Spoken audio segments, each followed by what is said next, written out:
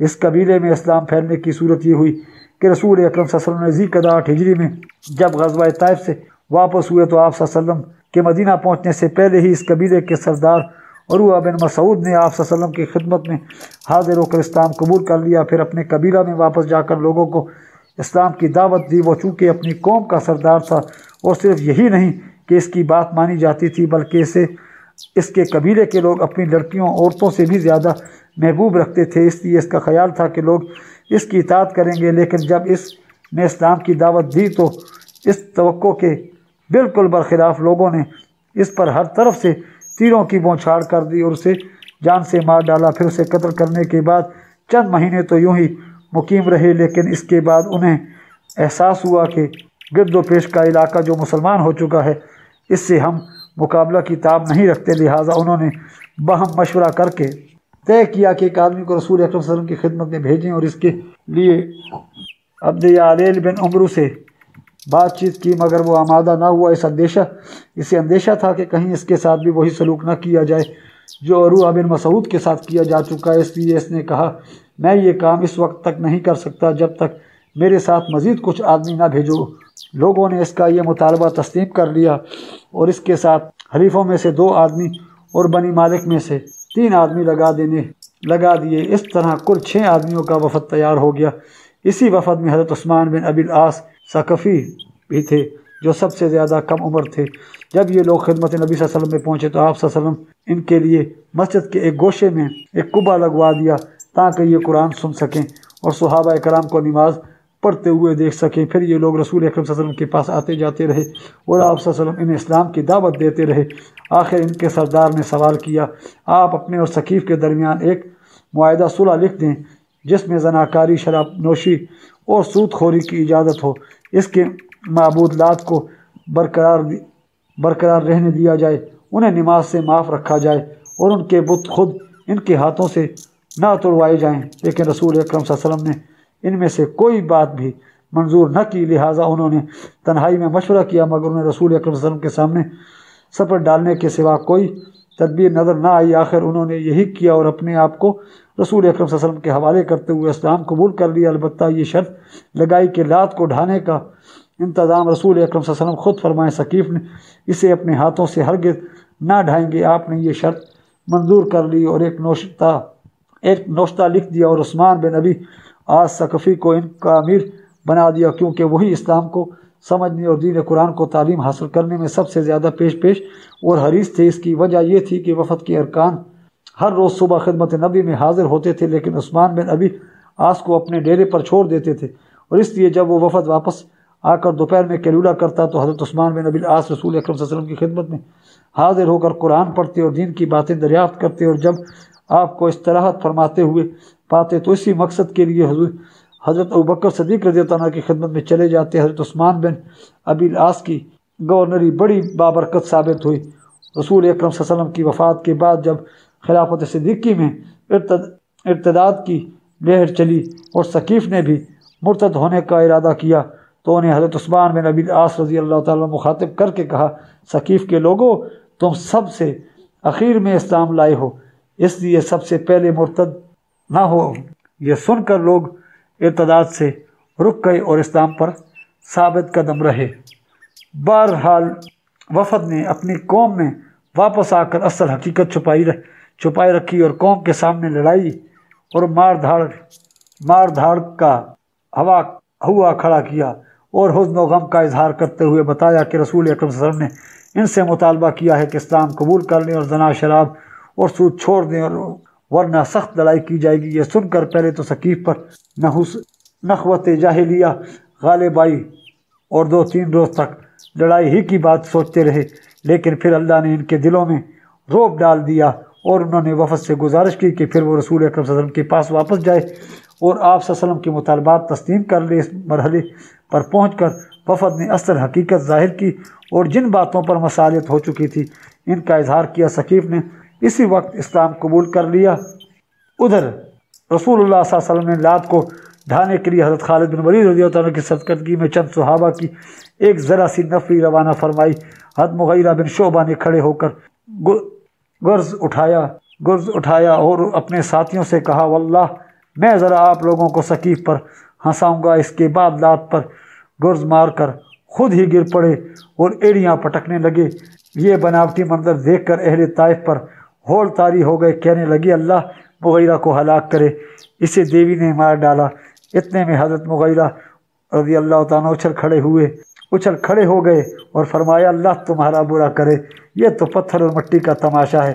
پھر انہوں نے دروازے پر ضرب لگائی اور اسے توڑ دیا۔ اس کے بعد سب سے اونچی دیوار پر چڑھے اور ان کے ساتھ کچھ اور صحابہ بھی چڑھے، پھر اسے ڈھاتے ڈھاتے زمین کے برابر کر دیا، حتیٰ کہ اس کی بنیاد بھی کھود ڈالی اور اس کا زیور اور لباس نکال لیا۔ یہ دیکھ کر ثقیف دم بخود رہ گئے۔ حضرت خالد رضی اللہ تعالیٰ عنہ زیور اور لباس لے کر اپنی ٹیم کے ساتھ واپس ہوئے۔ رسول اکرم صلی اللہ علیہ وسلم نے سب کچھ اسی دن تقسیم فرما دیا، اور نبی کی نصرت اور دین کے اعزاز پر اللہ کی حمد کی۔ وآخر دعوانا الحمدللہ رب العالمین۔